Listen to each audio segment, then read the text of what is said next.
Hello friend, आप सभी का जीके बाई अन्नू क्लासेस में स्वागत है। कल हमने देखा था कला संस्कृति के सिलेबस के बारे में कि हमें इसमें क्या क्या सिलेबस है। तो आज हम उसी में से एक टॉपिक उठाते हैं, त्योहार। तो आज का टॉपिक हमारा रहेगा त्योहार।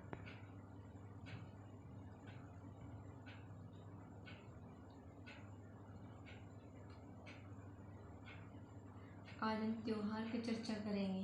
तो इसके अंदर पहले देखेंगे हम कि कौन कौन से हिंदी में कौन कौन से महीने के नाम लिखेंगे। जैसे पहला महीना आता है चैत्र। ये कब आता है? ये आता है मार्च से अप्रैल के बीच में। इसके बाद आता है बैसाख।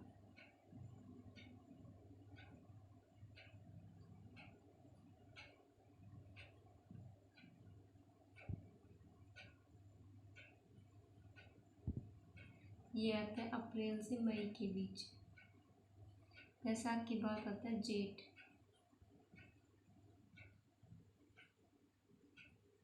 ये आता है मई से जून के बीच।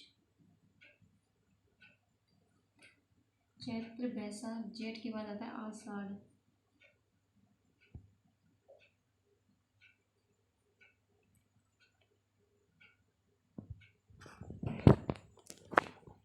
ये आषाढ़ आता है जून से जुलाई के मध्य।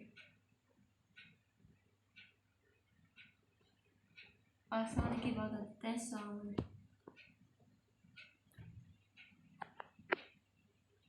सावन आता है जुलाई से अगस्त। सावन के बाद आता है भाद्रपद।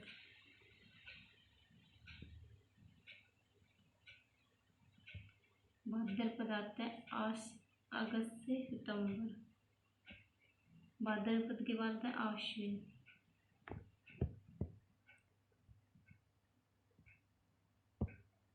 आश्विन आता है सितंबर से अगस्त के मध्य। आश्विन के बाद आता है कार्तिक।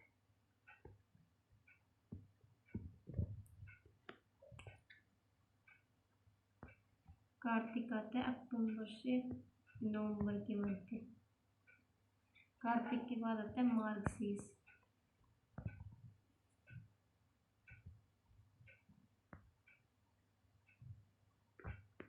मार्गशीर्ष आता है नवंबर से दिसंबर के। मार्गशीर्ष के बाद आता है पौष।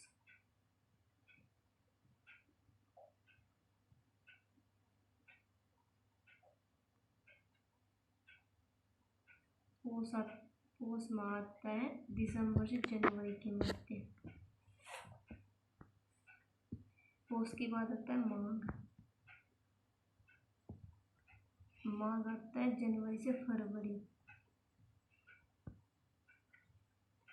माघ के बाद लास्ट महीना आता है हमारा फाल्गुन।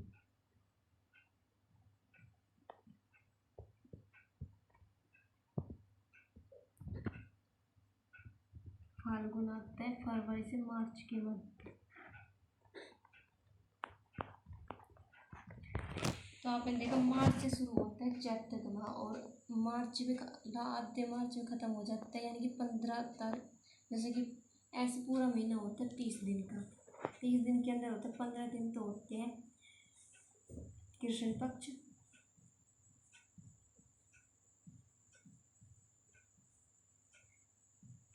और इसी के अंदर 15 दिन होते हैं शुक्ल पक्ष।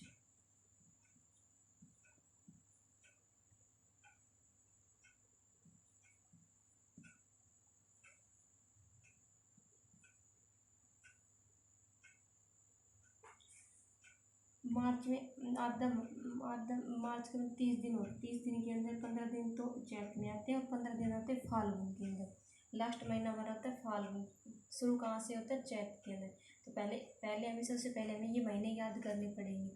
इसलिए पहले याद करें चैत्र, बैसाख, जेठ, आषाढ़, श्रावण, भाद्रपद, आश्विन, कार्तिक, मार्गशीर्ष, पौष, माघ, फाल्गुन। अब ऐसे तो याद नहीं होंगे, तो ऐसे याद करो। इनका स्वरूप का पहला अक्षर ले लो या तो फिर आप ये तो आप ऐसे ऐसे ट्रिक भी बना सकते हैं, जैसे कि पहला पहला अक्षर ले लिया आपने, ऐसे रहने दो, आप ऐसे याद करो डायरेक्ट, क्योंकि ट्रिक याद करोगे इससे अच्छा तो आप सीधे ही याद कर लो। तो पहले 3 याद करो, जैसे सबसे पहले 3 याद करो, साथ साथ बोलते हैं ना, चैत्र बैसाख जेठ, चैत्र बैसाख जेठ। तो आप इधर देखो, पहले चैत्र बैसाख जेठ, फिर उसके बाद देखो आषाढ़ सावन भाद्रपद, आषाढ़ सावन भाद्रपद, फिर देखो चैत्र बैसाख जेठ आषाढ़ सावन भाद्रपद, यहाँ तक याद कर दीजिए। इधर मत देखो आप, वैसे देखो चैत्र बैसाख जेठ आषाढ़ सावन भाद्रपद, हो गए ना हमारे। एक बार फिर से इधर देखो, चैत्र बैसाख जेठ आषाढ़ सावन भाद्रपद, हमने अच्छा याद कर ली। इसके बाद नीचे का देखो, आश्विन कार्तिक माघ शीष पौष, 3 देखो इधर, आश्विन कार्तिक माघ शीष, आस है कार्तिक को माघ की पौष माह में फाल्गुन, पौष माह में फाल्गुन, आस है कार्तिक को माघ की यानी मार्ग की, पौष माघ फाल्गुन, ऐसे याद करें। आश्विन कार्तिक माघ शीष, 3 याद हो गए। फिर इसका पौष माघ फाल्गुन, पौष माघ फाल्गुन, पौष माघ फाल्गुन। देखो सबसे पहले सर्व का नाम तो आपको चैत्र बैसाख जेठ, फिर उसके बाद आषाढ़ आया सावन भाद्रपद, ऐसे याद कर लो, नहीं तो आप चैत्र बैसाख जेठ आया सावन, आस से आषाढ़ सावन सावन भाद्रपद, आस है कार्तिक को मार्ग की, आस से यानी कि आश्विन कार्तिक मार्ग शीष पौष माघ फाल्गुन। चलिए ये तो याद हो गए। इधर देखो, मतलब ये कैसे याद करेंगे, चैत्र आता है मार्च और अप्रैल के मध्य, चैन कब मिलता है, मार्च और अप्रैल में मिलता है। जैसे कि पेपर एग्जाम हो जाते हैं फरवरी के अंदर, बोर्ड एग्जाम होने के बाद हमें चैन मिल जाते हैं, कति आराम मिल जाता है। तो ऐसे याद करो, चैन मिला कब, मार्च और अप्रैल में, मार्च अप्रैल में चैन मिलता, चैत्र माह मार्च अप्रैल में। बैसाख, बैसाख देखो, चैत्र याद होगा तो बैसाख, बैसाख आ गया, बैसाख आया अप्रैल और मई में, बैसाख आया अप्रैल मई में। जेठ याद हो, जेठ, मैं जेठ, मैं जेठ, जैसे जे आ रहा है, जे आ रहा है तो जे, मैं जेठ यानी कि मई जून, मई जून हो गए ना। फिर देखो आषाढ़, जैसे मई जून के बाद आषाढ़, आषाढ़ तो इसे याद ही हो जाएगा, आपने याद किया था जेठ आषाढ़, आषाढ़ में याद कर लो, जेठ जे आया, जेठ जे आया, कौन, जेठ जे, आषाढ़ जून जुलाई, फिर सावन, सावन के अंदर जुलाई अगस्त, जुलाई अगस्त में सावन आते, सभी को पता है कि जुलाई अगस्त लगते ही बारिश का मौसम शुरू हो जाता है, तो जो आषाढ़ सावन हो जाएगा जुलाई अगस्त में।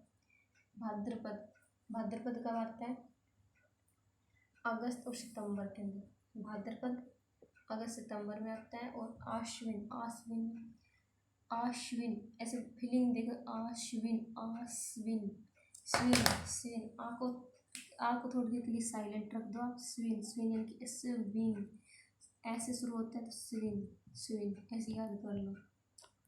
स्विन की जो सोन कर लो आप, तक एस ओ एन, सोन हो जाएगा। कार्तिक, कार्तिक में सावे ओन हो जाती है, तो ऐसे याद कर लो, कार्तिक में सावन क्या, सावे ओन हो जाते हैं, तो कार्तिक में ओन यानी अक्टूबर से नवंबर। क्या आ जाएगा, मार्गशीर्ष, मार्ग में 9 दिखे, 9 दिखे यानी कि नवंबर दिसंबर, मार्ग में 9 दिखे, 9 दिखे यानी कि नवंबर दिसंबर। फिर आता है पौष माह, पौष माह आता है, पौष दिसंबर जनवरी, पौष दिसंबर जनवरी, अपने कर रहे पौष, पौष यानी कि दिसंबर जनवरी। माघ, माघ, माघ यानी जनवरी फरवरी, माघ जनवरी फरवरी, माघ जनवरी, माघ यानी महीना याद कर लो, महीना कौन सा महीना, जनवरी फरवरी का महीना, माघ जनवरी फरवरी का महीना।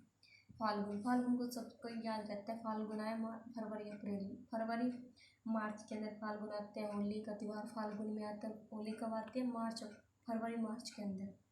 तो ऐसे याद करते हैं। एक बार हम फिर से देखते हैं, चैत्र बैसाख जेठ, चैत्र बैसाख जेठ आया सावन भाद्र, भाद्रपद, आया सावन भादवे में, भादवे में इसी को भादवा भदवा बोलते हैं ना, तो आप ऐसे याद कर लो, आया सावन भादवे में। आ से कार्तिक को माघ की, पौष माघ फाल्गुन, आ से कार्तिक को माघ की, पौष माघ फाल्गुन। तो एक बार फिर से देखो, इधर देखो, इधर इसको मत देखो, इधर देखो, चैत्र वैशाख जेठ, आया सावन यानी कि आषाढ़ सावन, भादवे में भाद्रपद, आ से कार्तिक, आस यानी कि आश्विन, कार्तिक, मार्ग की मार्गशीर्ष, फिर पौष माघ फाल्गुन। हो गए ना 12। 1 2 3 4 5 6 7 8 9 10 11 12 ठीक है। एक दो बार फिर से देखोगे, फिर से पढ़ोगे तो बिल्कुल याद हो जाएगा। इधर देखो, मैंने आपको बताया था कि 30 दिन होते हैं एक मंथ में। एक मंथ में 15 दिन तो होते कृष्ण पक्ष के, 15 दिन होते शुक्ल पक्ष के। अब इसको कैसे याद करें, तो इसमें देखो, कृष्ण यानी कि कृष्ण जी काले थे, तो इसको ऐसे लिख लेते बुद्धि। कृष्ण जी काले थे तो ऐसे याद करो बुद्धि, और इधर याद शुक्ल यानी कि शुद्धि, शुक्ल यानी कि शुद्धि, ऐसे याद कर लो। इधर जो 15 दिन होते हैं, 15वां दिन जो होता है, 15वां दिन इसको जैसे कि प्रथम दिन को बोलते हैं आप, आज होगी एक कल, जैसे कि 1 2 3 4, ऐसे ही आखिरी के जो 15 दिन होते हैं इसको इधर तो बोलते हैं अमावस्या, इधर तो बोला जाता है अमावस्या, और इधर जो बोला जाता है उसको बोला जाता है पूर्णिमा। ये तो आपने सुना ही होगा कि आज अमावस्या, आज पूर्णिमा। तो शुक्ल पक्ष के जो 15 आखिरी के जो 15 दिन होता है उससे बोला जाता है पूर्णिमा, 14 के बाद पूर्णिमा, और इधर जो होता है 15वां दिन उसे बोला जाता है अमावस्या। तो ऐसे याद करो, पूर्णिमा का चांद कैसा होता है, शुद्ध होता है, ऐसे याद कर लो आप। पूर्णिमा का चांद कैसे होता है, शुद्ध यानी कि शुद्धि यानी कि शुक्ल पक्ष में क्या आता है, पूर्णिमा। अब एक याद होगा तो दूसरा ऑटोमेटिक याद हो जाएगा। तो अमावस्या कब आए, कृष्ण पक्ष में। नहीं ऐसे याद है, कृष्ण जी अमावस्या को आते हैं। कृष्ण जी कब आते हैं, अमावस्या को आते हैं कृष्ण जी। तो ऐसे याद हो गया, तो एक बार फिर से देख लो समझे। चैत्र माह कब आता है, मार्च और अप्रैल के मध्य शुरू होते हैं। चैन कब मिलता है, मार्च अप्रैल में चैन मिलता है। वैशाख आता है अप्रैल से मई के मध्य, वैशाख अप्रैल से मई के मध्य है। जेठ के अंदर आ जाएगा मैं जेठ। 1 मिनट के लिए आप विषय से याद कर लो ताकि आपकी याद हो जाए। मई जून, आषाढ़ आया, जेठ कौन आया, जेठ, जून जुलाई, श्रावण कब आता है, जुलाई अगस्त में। भाद्रपद आता है कब, अगस्त से सितंबर। आगे भाग ऐसे याद कर लो नहीं आप, आगे भाग सितंबर, आगे भाग। फिर आता है, इसके बाद आता है हमारा आश्विन यानी कि सितंबर अक्टूबर।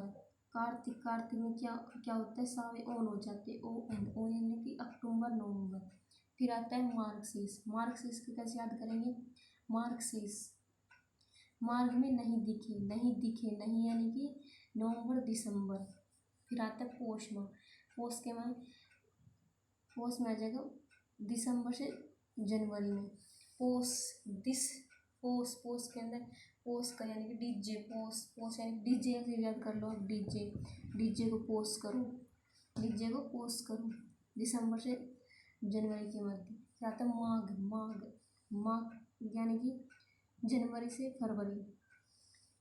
फिर आता है फाल्गुन तो सबको याद होता है, मार्च से अप्रैल के मध्य, फरवरी से मार्च के मध्य। ये आपने देख लिया था 15 दिन 30, एक महीने में 30 दिन होते हैं। 30 दिन के 15 दिन होते हैं कृष्ण पक्ष के, और 15 दिन होते हैं शुक्ल पक्ष के। इधर कृष्ण पक्ष को बोला जाता है बुद्धि भी बोला जाता है, और शुक्ल पक्ष को शुद्धि भी बोला जाता है। कृष्ण पक्ष की जो 15 तारीख होती है उसको अमावस्या बोला जाता है, और जो शुक्ल पक्ष के होते हैं उसे पूर्णिमा बोला जाता है। पूर्णिमा का चांद शुद्ध है, शुद्ध यानी कि शुद्धि यानी कि शुक्ल पक्ष, ऐसे याद हो जाएगा। ठीक है, तो सबसे पहले देखते हैं चैत्र माह के त्योहार कौन कौन से हैं। चैत्र माह में कौन कौन से त्योहार मनाए जाते हैं। तो चैत्र माह के त्योहार देखते हैं।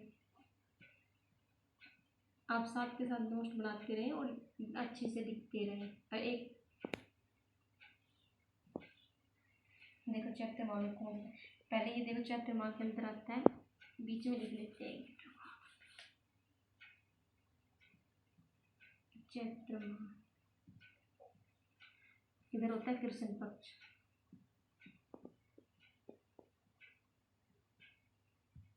इधर होता है शुक्ल पक्ष।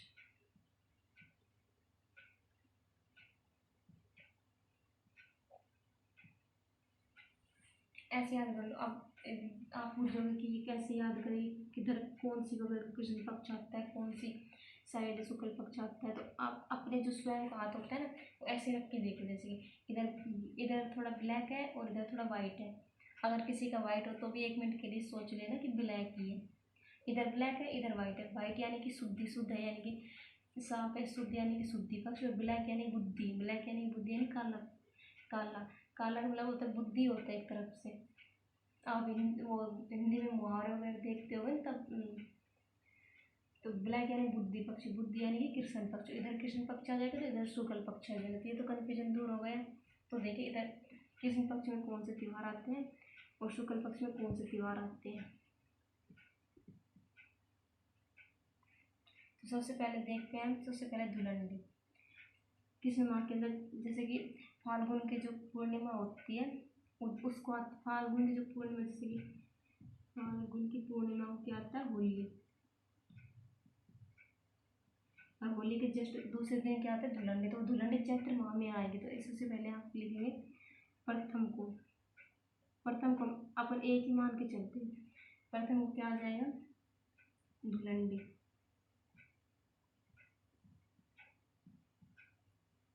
धुलंडी के बाद क्या आता है, रंग पंचमी।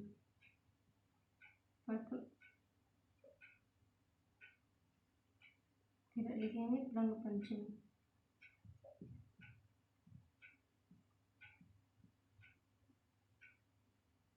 रंग पंचमी के बाद क्या आता है, बाशोड़ा यानी कि शीतलाष्टमी। इधर जिस दिन हम ठंडा भोजन करते हैं।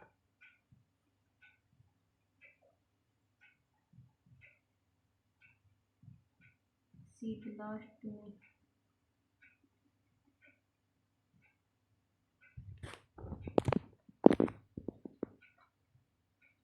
शीतलाष्टमी इस दिन मारवाड़ के अंदर एक त्योहार मनाया जाता है, गुडला। गुडला तो आपने हिस्ट्री में पढ़ा होगा ना, गुडला सप्तदेव के समय वो गुडला त्योहार मनाया जाता है। कब, मारवाड़ के अंदर। इस शीतलाष्टमी के दिन ही मनाया जाता है। कहाँ मनाया जाता है, मारवाड़ में। ये लिख लेना।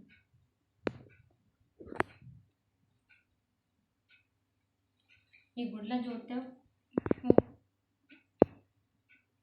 मारवाड़ में बड़े धूमधाम से मनाया जाता है। छिद्रित मटके के अंदर एक दीवा जला के रख दिया जाता है और उसे पूरे गांव में घुमाया जाता है। हिस्ट्री में आप आराम से अच्छी सी पढ़ोगे। तो ये तो हो गए कृष्ण पक्ष के त्योहार, मेन त्योहार है जो एग्जाम में पूछे जाते हैं। तो शुक्ल पक्ष में देखते हैं कौन कौन से त्योहार आते हैं। शुक्ल पक्ष में सबसे पहले आते हैं हमारे नवरात्रि, यानी सबसे पहले आते हैं नवरात्र स्थापना।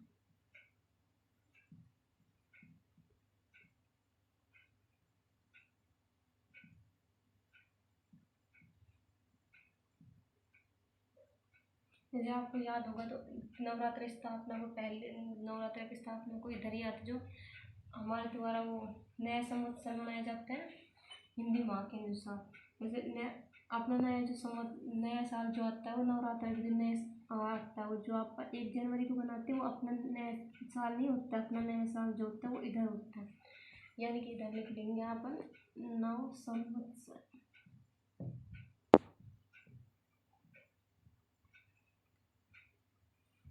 यानी कि विक्रम संवत के इस अनुसार ये भी लिख लेते हैं, क्योंकि बाद में ये तो नहीं है ना, आप भूल जाओगे। विक्रम संवत। फिर 3 तारीख को बनाई जाती है गणगौर।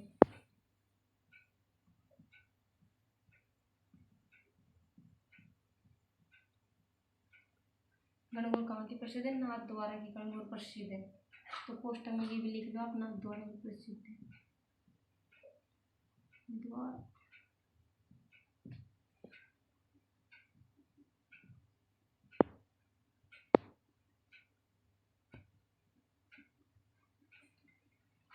इसके बाद आते हैं अशोकाष्टमी और 8 तारीख को।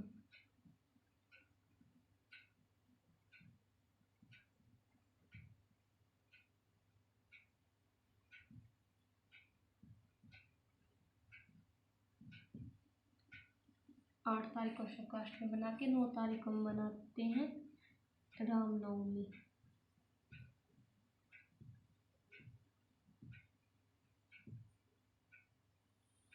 एक को नवरात्रि बना लिए, फिर हम मनाएंगे रामनवमी। रामनवमी के बाद बनाएंगे महावीर जयंती। 2 होती है महावीर जयंती, एक महावीर जयंती होती है, महावीर जयंती महात्मा, ये महात्मा वो है ना महावीर जी, वो है।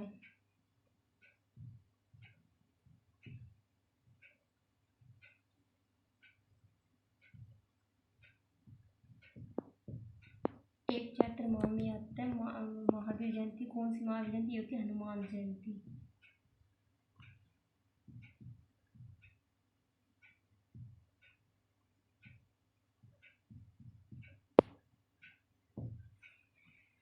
इधर कोष्टक में लिख लेते हैं हनुमान जयंती।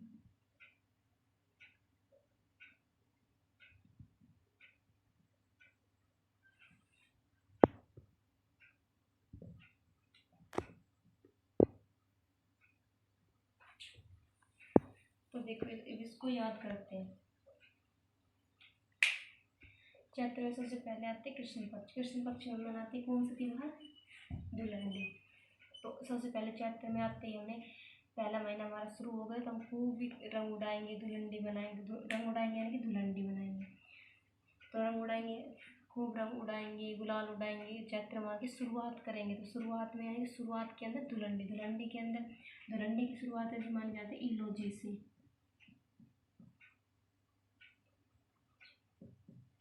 इलोजी से धुलंडी की शुरुआत मानी जाती है।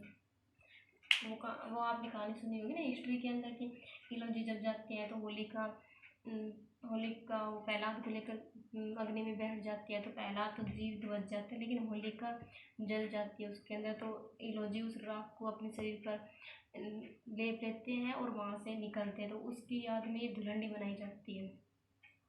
फिर आते हैं रंग पंचमी। धुलंडी मनाएंगे, आराम से रंग उड़ाएंगे, 5 दिन तक रंग उड़ाएंगे हम, यानी कि रंग पंचमी। रंग पंचमी कब आती है? कृष्ण पक्ष की, चैत्र माह की कृष्ण पक्ष की पंचमी को। पंचमी तो वैसे भी याद हो जाएगा। रंग पंचमी कब आती है? कृष्ण जी उड़ाएंगे रंग। कब उड़ाएंगे? 5 दिन तक उड़ाएंगे। कृष्ण जी रंग उड़ाएंगे 5 दिन तक, यानी कि कृष्ण पक्ष में रंग पंचमी आती है। ऐसे याद करो, चलो कृष्ण जी 5 दिन तक रंग उड़ाएंगे। जैसे चलो यानी कि चैत्र माह कृष्ण यानी कृष्ण पक्ष रंग उड़ाएंगे कितने दिन? 5 दिन, यानी कि रंग पंचमी। फिर आते शीतलाष्टमी। शीतलाष्टमी कब मनाई जाती है? चैत्र माह की कृष्ण पक्ष में। इस दिन शीतलाष्टमी शीतला माता का पूजा की जाती है, ठंडा भोजन किया जाता है। और इसी दिन मारवाड़ के अंदर एक गुड़ला त्योहार मनाया जाता है बड़े धूमधाम से। गुड़ला जो है मारवाड़ का प्रसिद्ध है। वैसे आपसे पूछ लिया जाए गुड़ले की शुरुआत किससे हुई, कब हुई? वैसे तो हिस्ट्री के अंदर आराम से पढ़ेंगे, लेकिन फिर भी मैं बता देती हूँ, सातल देव के समय हुई थी। फिर आता है शुक्ल पक्ष। शुक्ल पक्ष के अंदर नवरात्रा की स्थापना, यानी कि शुक्ल में नवरात्रा, शुक्ल हुआ है, शुक्ल का नवरात्रा। और इसी दिन मनाया जाता है हमारा विक्रम संवत। विक्रम संवत यानी कि नया वर्ष। अगर आपसे ये भी पूछ ले तो कि नव संवत्सर की शुरुआत कब हुई, तो आप ये बोलना कि यानी कि चैत्र माह में शुरुआत। वैसे पूछा जाता है चैत्र माह में शुरुआत कब हुई, तो ये ज़्यादातर कन्फ्यूजन रहता है कि कृष्ण पक्ष में, क्योंकि यहाँ ऐसे हमें ऐसा लगता है कि 1 तारीख को शुरुआत हुई होगी, क्योंकि इधर 1 तारीख को नया साल स्टार्ट हो रहा था। ऐसे लगता है कि इधर 1 साल से शायद इसी से शुरुआत हुई होगी। इससे शुरुआत नहीं, हमारे नवरात्रा की स्थापना, ऐसे याद कर लो, नवरात्रा की स्थापना हुई तो हमारा नव संवत्सर मनाया गया। क्या बनाया गया? नव संवत्सर बनाया गया। कब बनाया गया? नवरात्र की स्थापना करने के बाद। ऐसे याद कर लेना। फिर आती गणगौर। गणगौर की पूजा की जाती है। कब की जाती है? चैत्र माह के शुक्ल पक्ष में शुक्ल तृतीया को।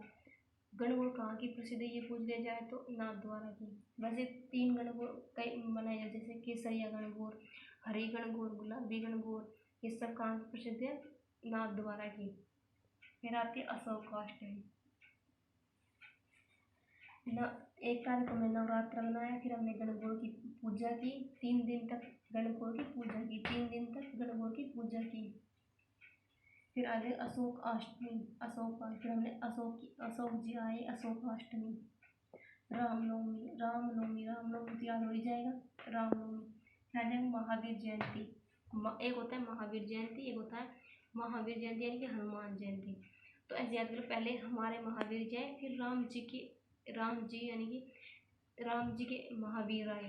पहले हमारे महावीर आए, फिर राम जी के महावीर, यानी कि 13 तारीख को तो आ जाएगा महावीर जयंती, और 15 तारीख को आ जाएगा यानी पूर्णिमा को आ जाएगा महावीर जयंती यानी कि हनुमान जयंती।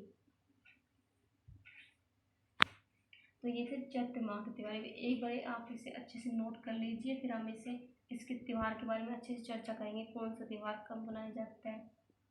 अगर कुछ और विशेषता हो तो वो देखते हैं हम इसके अंदर। तो पहले इसके अंदर देखते हैं हम गणगौर। वैसे जितने इनमें तो कुछ खास नहीं है। गणगौर का देख लेते हैं कि गणगौर का त्यौहार कब मनाया जाता है। कब तो देख लिया होगा आपने कि चैत्र माह में मनाया जाता है। चैत्र माह के कब मनाया जाता है? चैत्र माह के शुक्ल पक्ष में मनाया जाता है तृतीया गणगौर। ये गणगौर शिव और पार्वती के अखंड प्रेम का प्रतीक माना जाता है। अगर आप हाथ के हाथ नोट कर सकते हो तो लिख लेना कि गणगौर जो है शिव और पार्वती के अखंड प्रेम का प्रतीक माना जाता है, और सर्वाधिक जो गीत गाए जाते हैं वो गणगौर के अवसर पर ही गाए जाते हैं। गणगौर जो होते हैं वैसे तो 18 दिन मनाए जाते हैं, लेकिन कभी कभी ऑप्शन में 18 नहीं दे के 16 दिन दे दिए जाते हैं। या तो आपको 16 दिन मिलेंगे या फिर आपको 18 दिन मिलेंगे। अगर 18 ऑप्शन में हो तो आपको 18 करेक्ट मानना होगा। अगर 18 ऑप्शन में नहीं हो तो हम 16 को मानेंगे। ठीक है। इसके बाद अगर गणगौर ये पूछ लिया जाए तो गणगौर कहाँ की प्रसिद्ध है, तो गणगौर जयपुर उदयपुर की प्रसिद्ध है।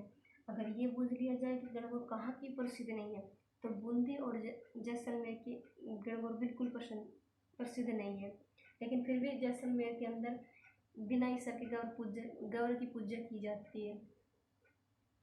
जोधपुर में गणगौर नहीं मनाए जाते। मेन तो गणगौर जो है जयपुर और उदयपुर की ही प्रसिद्ध है। तो एक इम्पोर्टेंट ये भी लिख लीजिए, गणगौर का जो अंतिम दिन होता है ना उसे बोला जाता है, आप इधर नोट कर लीजिए। 1 मिनट में इधर लिखवा देती हूँ, आप नोट कर लेना मेन टॉपिक। हम गणगौर की चर्चा कर रहे थे, तो देखो गणगौर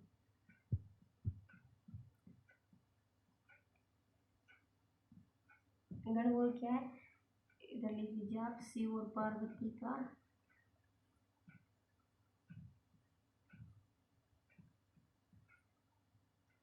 पार्वती के अखंड प्रेम का प्रतीक।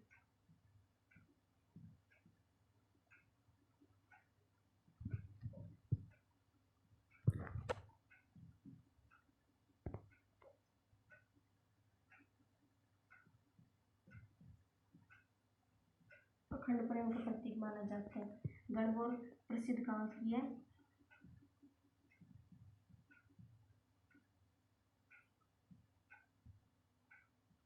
जयपुर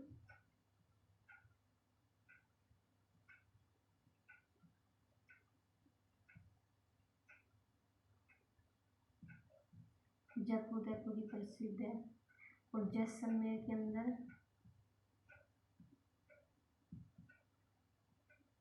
बिना ईसर गौर पूजा की जाती है। बिना ईसर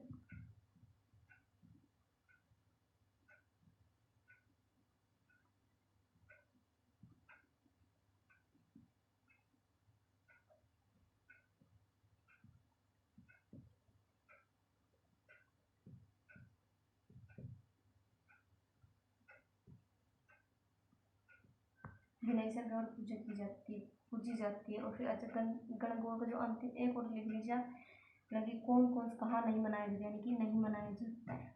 गणगौर नहीं मनाई जाती, कहाँ नहीं मनाई जाती? बूंदी और जोधपुर में।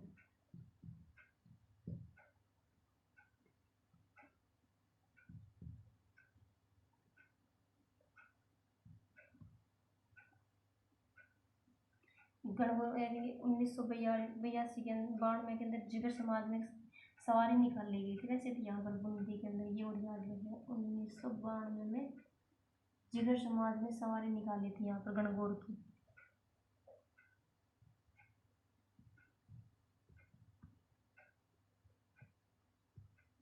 किस समाज ने? जिगर समाज ने।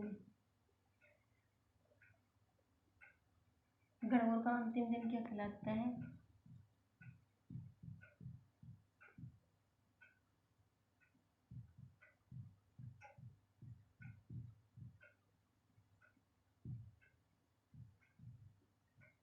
गणगौर का अंतिम दिन कहलाता है बुलावनी।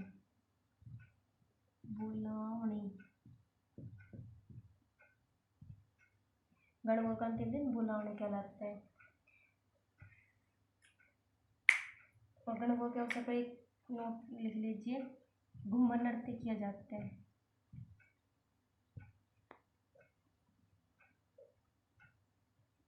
घूमर नृत्य किसकी याद में किया जाता है? माता पार्वती की याद में। माँ पार्वती की याद में।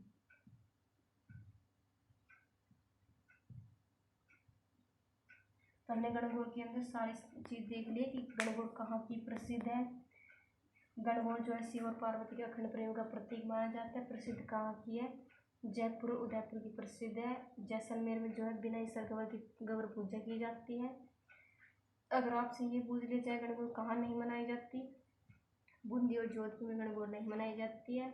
लेकिन जो 1992 में जिगर समाज ने बूंदी के अंदर सवारी निकाली थी गणगौर की, ये भी याद रख लेना। गणगौर का अंतिम दिन बुलावनी कहलाता है और गणगौर के अवसर पर घूमर नृत्य किया जाता है जो माता पार्वती की याद में किया जाता है। और गणगौर कहाँ की? वैसे गणगौर ऑप्शन में ये पूछ लिया जाए आपसे गणगौर कहाँ की प्रसिद्ध है, तो ये आएगा नाथद्वारा। जैसे हरी गणगौर, चुनरी गणगौर, केसरिया गणगौर, ये जो गणगौर है ये नाथद्वारा की प्रसिद्ध है। ठीक है, तो इसके अंदर हम देखते हैं अगला टॉपिक, चैत्र के अंत बाद कौन सा त्योहार आएगा हमारा? चैत्र बैसाख। चैत्र के बाद हम देखेंगे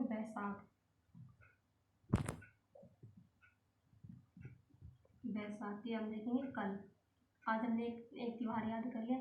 इतना ही पढ़ेंगे जितना हमें याद हो जाए, ज़्यादा लिखने से तो क्या कोई फ़ायदा नहीं, क्योंकि लिखा हुआ तो किताब में भी है। इसलिए इतना ही पढ़ेंगे जितना हमें याद हो जाए। तो एक बार हम संपूर्ण जो हमने पढ़ा है उसका एक बार रिविज़न कर लेते हैं, शॉर्ट रिविज़न। तो हमने सबसे पहले देखे थे कि त्योहार के अंदर कि कौन कौन से त्योहार आते हैं। तो देखिए कौन कौन से त्योहार आते हैं। सबसे पहले आते हैं हमारा चैत्र, फिर आता है बैसाख, फिर आता है जेठ, फिर आता है आषाढ़। चैत्र बैसाख जेठ आषाढ़ सावन भाद्रपद आश्विन कार्तिक मार्गशीर्ष पौष माघ फाल्गुन। हो गए ना हमारे त्योहार? चैत्र बैसाख जेठ आषाढ़ सावन भाद्रपद आश्विन कार्तिक मार्गशीर्ष पौष माघ फाल्गुन। ठीक है, फिर इसके बाद हमने देखे थे यानी कि 30 दिन होते हैं एक मंथ में। इसके अंदर 15 दिन होते हैं कृष्ण पक्ष के और 15 ही दिन होते हैं शुक्ल पक्ष के। शुक्ल पक्ष के जो अंतिम दिन होते हैं उसे क्या कहलाता है? पूर्णिमा। और इधर जो कृष्ण पक्ष का जो अंतिम दिन होता है वो क्या कहलाता है? अमावस्या। ये हमने देख लिया था। फिर हमने शुरुआत की थी चैत्र माह के अंदर। चैत्र माह के अंदर कौन कौन से त्योहार आते हैं? तो सबसे पहले हम आए तो हमने रंग उड़ाए। क्या उड़ाए? रंग उड़ाए यानी कि धुलंडी। फिर धुलंडी के बाद क्या आता है? रंग पंचमी। कृष्ण जी ने 5 दिन तक रंग उड़ाए। यानी कि रंग पंचमी। रंग पंचमी के बाद हमने देखा था शीतलाष्टमी यानी कि हमें ठंडा भोजन करना चाहिए। शीतला माता के उस दिन पूजा की जाती है। और मारवाड़ के अंदर एक त्यौहार मनाया जाता है, कौन सा? गुड़लक त्योहार महाराणा का प्रसिद्ध है और कब मनाया जाता है? चैत्र माह की अष्टमी को, चैत्र माह की कृष्ण पक्ष की अष्टमी को मनाया जाता है। फिर उसके बाद हमने देखे थे शुक्ल पक्ष। शुक्ल पक्ष के अंदर हमने कौन कौन से त्यौहार देखे थे? शुक्ल पक्ष में हमने देखे थे सबसे पहले नवरात्र की स्थापना की। शुक्ल में सबसे पहले क्या किया हमने? शुक्ल पक्ष लगते ही हमने सबसे पहले नवरात्र की स्थापना की थी, यानी नवरात्र की स्थापना की, हमारा नव संवत्सर मनाया हमने। फिर उसके बाद हमने मनाया गणगौर। गणगौर के अंदर हमने देखा था गणगौर कहाँ की प्रसिद्ध है? उदयपुर और जयपुर उदयपुर की प्रसिद्ध है। शिव और पार्वती के अखंड प्रेम का प्रतीक माना जाता है। गणगौर जो है जैसलमेर के अंदर बिना सरगौर पूजा की जाती है। और गणगौर कहाँ नहीं मनाई जाती? बूंदी और जोधपुर में। लेकिन 1992 के अंदर जीगर समाज ने एक सवारी निकाली थी गणगौर की। अब क्यों नहीं मनाई जाती है? ये तो आपने हिस्ट्री में पढ़ा होगा कि जो जोधपुर के जो शासक है वो गणगौर के दिन अपनी रानी के साथ तालाब में गया था, तो उधर उस तालाब में उसकी गिरने से मौत हो गई थी, जिस वजह से गणगौर वहाँ पर नहीं मनाई जाती। गणगौर का अंतिम दिन क्या कहलाता है? बोलावनी। ये याद रखना, ये इम्पोर्टेंट क्वेश्चन है, कई बार क्वेश्चन पूछा गया था कि गणगौर का अंतिम दिन क्या कहलाता है? बोलावनी। फिर आता है गणगौर के दिन घूमर नृत्य किया जाता है, और किसकी याद में किया जाता है? माता पार्वती की याद में गणगौर के दिन नृत्य किया जाता है, घूमर नृत्य। इस दिन सर्वाधिक गीत भी गाए जाते हैं इस पर्व के अंदर, गणगौर पर्व के अंदर। अगर आपसे ये पूछ लिया जाए सर्वाधिक कौन से पर्व पर गीत गाए जाते हैं, तो लिखना आप गणगौर। फिर हमने देखे था इसके बाद अशोकाष्टमी, गणगौर के बाद अशोकाष्टमी। फिर देखा था रामनवमी, फिर महावीर जयंती। एक होता है महावीर जयंती, एक होता है महावीर जयंती यानी हनुमान जयंती। पहले कौन आए? हमारे महावीर जी आए, फिर आए राम जी के महावीर जी, राम जी के महावीर यानी कि हनुमान जयंती। तो दोस्तों आज हमने चैत्र त्यौहार के अंदर चैत्र माह के त्यौहार देख लिए। कल हमारा टॉपिक रहेगा वैसाख। तो आज के लिए इतना ही। अगर आपको ये क्लास अच्छी लगी हो तो इसे लाइक करना, शेयर करना, और रोज ना हर दिन आपको ये क्लास यूट्यूब पे मिलेगी, बिल्कुल निःशुल्क मिलेगी। इसीलिए आप जितना पढ़ाया जाता है अच्छे से उसके नोट बनाते रहें और अच्छे से देखते रहें क्लास से। आज के लिए इतना ही, धन्यवाद।